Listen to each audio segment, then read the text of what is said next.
I welcome you back in this new learning. Today we are going to take one more problem to be analyzed by the Macaulay method, and the problem says we are having one horizontal steel girder with a uniform cross section. The span is given 14 meter. It has been simply supported at the ends. It is carrying a concentrated load of magnitude 120 kilonewton and 80 kilonewton at 2 point loads 3 meter and 4.5 meter from its two ends respectively. The moment of inertia is given, also the modulus of elasticity of the steel is also given. We are required to find out the deflection of the girder under those two load imposed, and also we have to find out the maximum deflection. So idea of the problem is very straightforward. We got to find out the deflections under those 2 point loads along with the maximum deflection. So here comes the simply supported beam of span 14 meter having first load at a distance of 3 meter from left end, and one more point load 80 kilonewton which is at a distance of 4.5 meter from the right end. So here the problem is very straightforward. So simply supported beam it is carrying 2 point loads. Their point of applications are given to you, and we got to find out the deflection under those 2 point loads along with the maximum deflection. So we know that first step in this problem is required to find out the support reaction. So considering the equilibrium of whole beam and applying the conditions one by one, we can find out the reactions at A and reaction at B. Is that okay? So after that, after finding out the value of RA and RB, we have to use the governing equation of double integration, that is EI d2y by dx square is equal to bending moment equation. For bending moment equations, we need to pass on certain sections. We have to cut certain sections in between two consecutive loads. So first force is RA, second force is 120. So in between we have to take first section, second and third load one section, and third and fourth force another section. So these are the various three sections which I will be observing in forming the generalized equation of bending moment. Is that okay? So here let us move ahead, finding out the beam reaction by conditions of equilibrium one by one. So sigma fs is equal to 0. It is useless to apply sigma fx is equal to 0 because there is no any active horizontal force. So there will be no any horizontal reaction at point B. So only two vertical reactions are occurring due to the vertical actions that are to be taken into account. So let us apply sigma fy is equal to 0. So do the algebraic summation of all the forces from left to right. So RA plus RB minus 120 minus 80 is equal to 0. Call it as equation number 1. Then apply third condition sigma m about point A or B equal to 0. So I will be observing the moment about point A is equal to 0. So 120, I am going to take a moment about point A. So 120 into perpendicular distance 3, 80 into 9.5 minus RB into 14 is equal to 0. So here I will be getting a value of RB. So RB is equal to 80. After getting the value of RB, put it in equation number 1, you will be getting a value of RA. So RA is equal to 120 kilonewton. So once you find out these two reactions, RA and RB, back substitute in the basic problem figure. So RA and RB I have written there. After finishing with this, now I will be taking the generalized bending moment equation about these three sections one by one. So here in general, bending moment is to be written as what? With the first section, whatever is on the left hand side, take the moment of all those forces. So RA is only on the left hand side. So RA into perpendicular distance x. So RA value equal to 120 into x. Is that okay? So this equation, only this much term is valid for the value of x is equal to 0 to x is equal to 3. Now take second section, minus 120, of course RA into x minus 120 into x minus 3. Is that okay? So this total is x minus 3 will be the moment perpendicular distance.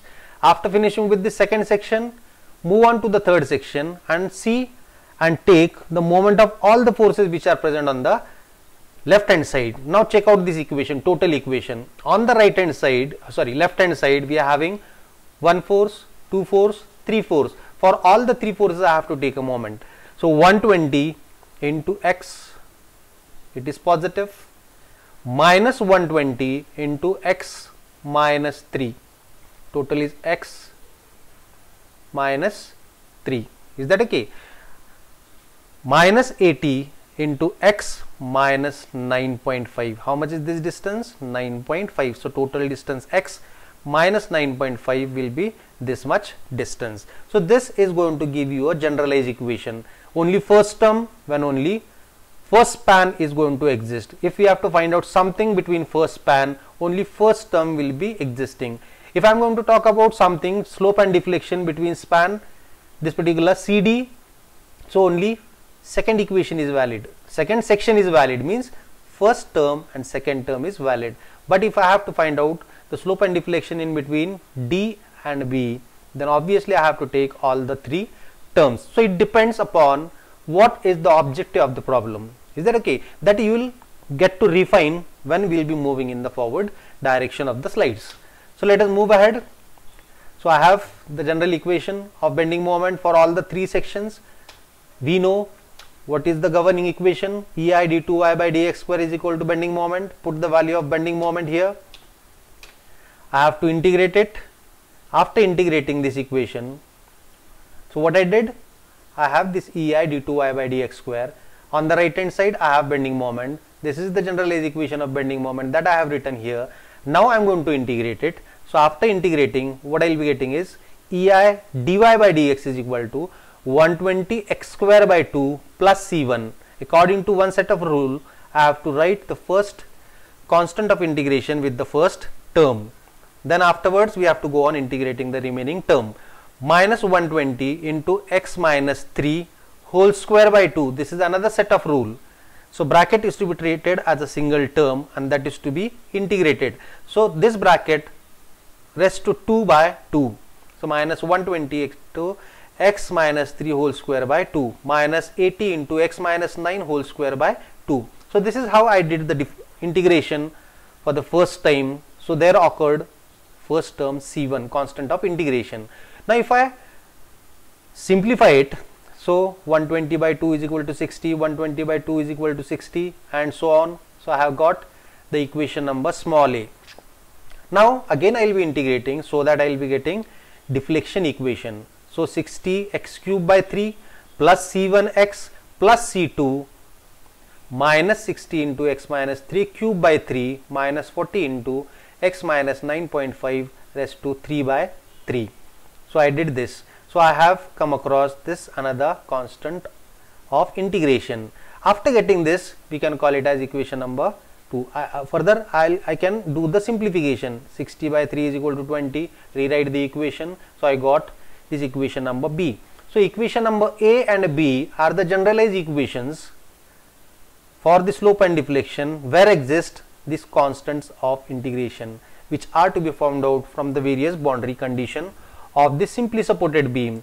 By this time you might have understood what are the boundary conditions for the simply supported beam that we will see in the next slide. So at x is equal to 0, y or deflection at that point is equal to 0. If I draw a elastic curve, from that elastic curve you can understand what is the deflection at A, what is the deflection at B and where there will be a maximum deflection. Is that okay? So take first boundary condition, x is equal to 0, ya will be equal to 0. Take equation number B, put x and y is equal to 0. So after putting, just you can see here, I can put x is equal to 0 here.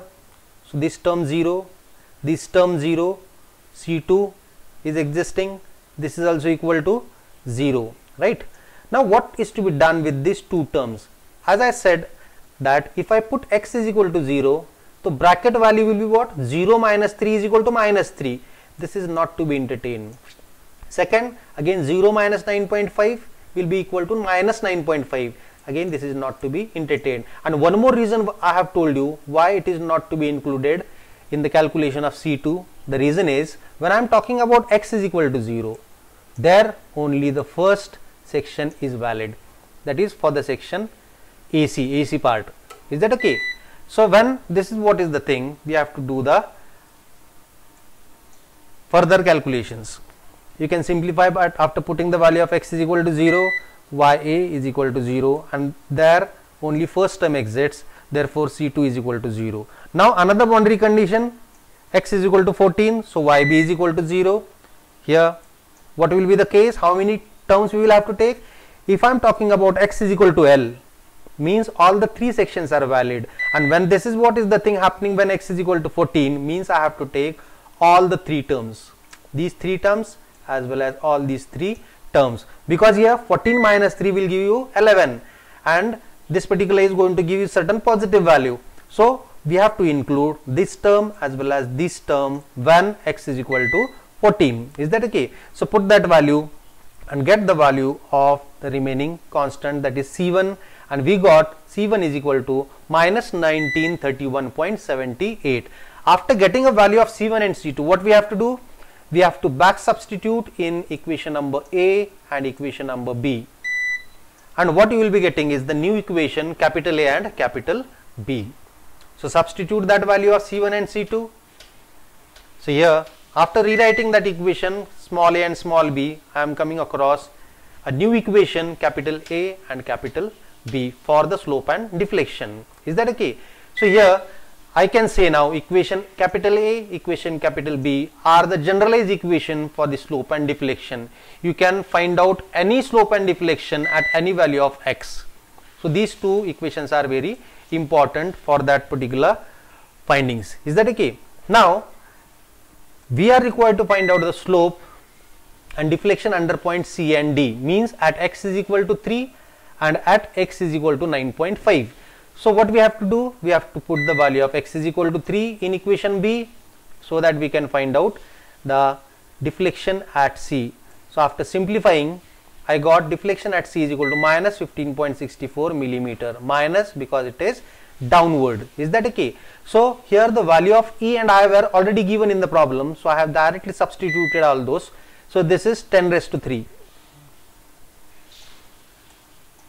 1000 raised to 3 for the conversion into millimeters. Is that okay? Now take another value at D. We got to find out deflection at point D, where x is equal to 9.5. So put that value of x is equal to 9.5 in this deflection equation. You will be getting the deflection equal to yd is equal to how much?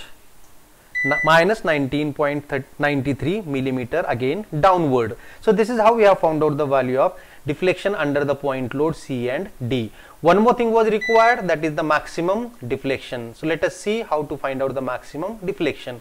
I know when there will be maximum deflection, when slope will be equal to 0. Take equation number A, put dy by dx is equal to 0 and simplify it. You will be getting these many things. Is it okay? So here you can see, after simplifying, you are going to get x is equal to 6.87 meter. Now put this value of x in this equation B and simplify it. You will be getting the value of maximum deflection that came out to be minus 23.6 millimeter downward. So this is how we have to work out the various values which are required and asked in this particular problem. So what was asked? We got to find out the deflection under point load C and D, and also we were required to find out the maximum deflection, and this is how we have to work out all the various parameters. Just follow the procedure, adopt the various rules, go one by one, you will be definitely getting the answer. So this is how all the problems and the numericals are to be solved on the Macaulay method. So this is what we have for today. With this, I'll be signing off. Thank you very much.